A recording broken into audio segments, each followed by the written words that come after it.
The room didn't just go silent after my mother spoke. It felt like reality itself had stopped for a second. Not frozen, just holding its breath. I was still gripping the edge of the table, my fingers numb, like my body was trying to confirm I was actually still here, still inside something real. Because what she had just said, "You were never excluded," it didn't land like truth. It landed like something impossible, something that directly contradicted everything I had lived through. For a moment, I almost laughed. Not because it was funny, but because my mind couldn't decide whether to accept it or break under it. My mother didn't move.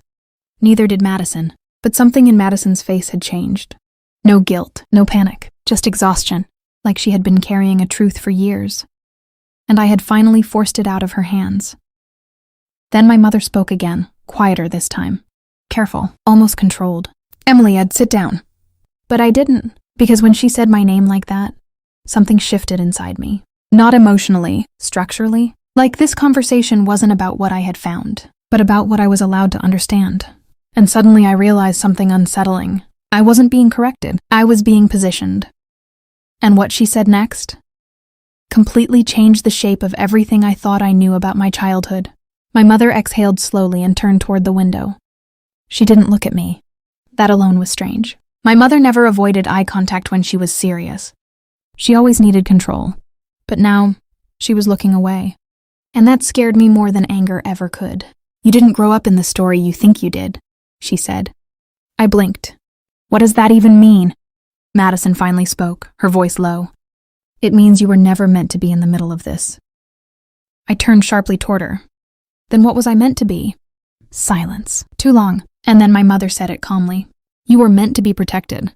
Protected from what?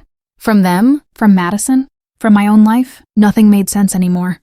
Then she walked back to the table and placed her hand on the folder I had brought. Not pushing it away, not rejecting it, just acknowledging it like it was only one piece of something much bigger. "If you enjoyed this story, like and subscribe to Betrayal Ledger for more." And then she said the sentence that broke everything I believed about myself. "Emily, you are not my biological daughter." For a second, my brain refused to process it. Not my daughter. Not biological. No, that couldn't be real. I let out a short, broken laugh. "That's not funny." My mother didn't react. Madison closed her eyes like she had been waiting for this moment for years. "I adopted you," my mother said softly. "When you were 2 years old." The room dropped colder instantly. "And everything you think you remember from before that isn't yours." Something inside me snapped. Not emotionally, mentally, because suddenly my entire childhood started rearranging itself in my head, like a puzzle where nothing fit anymore. I stepped back. "No, that's not possible, I would know." But even as I said it, my voice wavered. Because I wasn't sure anymore, not after everything I had seen, not after everything I had found. Madison finally spoke again. "You were never supposed to find out like this."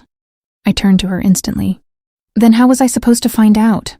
She hesitated, then said something that made my stomach drop. "Not from the documents. Because the truth wasn't just hidden in papers. It was hidden in why Madison existed at all." My mother finally sat down, like something inside her had grown heavier. And when she spoke again, her voice had changed. Less control, more memory. "I didn't choose to adopt you," she said. "I was told to." I frowned. "Told by who?" And that's when she said it. "Daniel Rowe, the lawyer." The same name from the documents. But now, it didn't sound like paperwork anymore. It sounded like origin. My mother continued. "He came to me after your biological father disappeared from public records."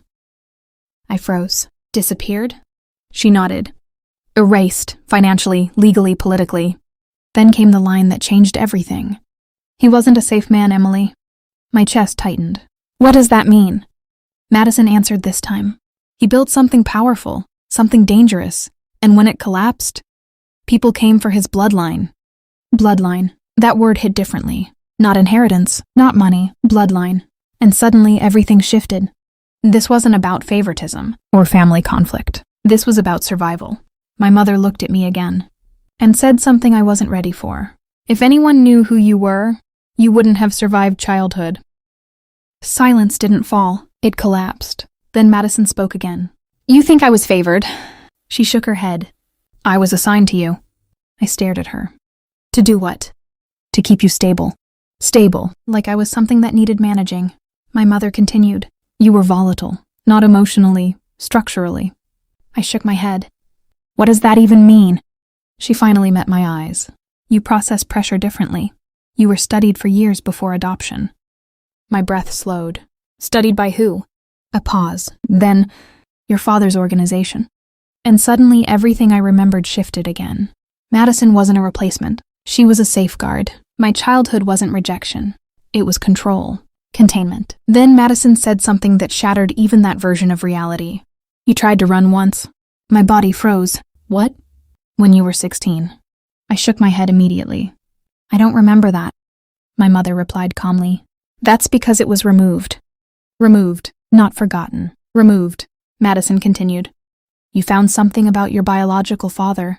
You didn't know everything, but you knew enough to leave. My throat tightened. And? They stopped you before you reached the highway. Cold spread through me, because I had no memory of this. None. My mother stood slowly. That's when we realized full control wasn't safe anymore. I stared at her. Control? She didn't deny it. Then she said the line again, but deeper this time. You were never excluded from love. You were protected from information that would have destroyed you. The room didn't feel real anymore. It felt designed, and just when I thought I understood everything, Madison spoke again, quietly. I'm not your protector. I turned. What are you saying? She looked at me directly. I'm your sister. That word didn't land at first. Sister. My mother closed her eyes, like something had finally slipped out of her control. Then Madison said the final truth. You weren't adopted into this family. You were returned to it. Silence. Not emotional. Structural collapse silence. And then everything broke open at once. My biological father hadn't abandoned me. He had protected me. From my mother. From Daniel Rowe. From an entire collapsing empire. My adoption wasn't adoption at all. It was extraction. Relocation. Survival strategy. My mother finally whispered. You were taken from me. Madison added softly. And I was placed beside you so you wouldn't be alone in it. Everything I thought love meant collapsed. Not betrayal, not favoritism, something far more complicated, engineered survival. I stood there, trying to breathe through a life that no longer fit around me. And then my mother said the final truth. You think this ended? It didn't, because Daniel Rowe wasn't just a lawyer. He was still watching. And the inheritance I thought I uncovered was never money. It was a trigger, a signal, a key. And now that I knew the truth, I wasn't being protected anymore. I was being activated. I left the house that night, but nothing about me felt like it belonged to the person who had walked in. Not anger, not confusion. Something heavier, awareness. Because the hardest truth wasn't that I had been lied to. It was that my entire life had been carefully shaped to delay this exact moment. And now it had arrived. And deep down, I understood something I couldn't ignore. This wasn't the end of my story. It was the moment my real story finally began.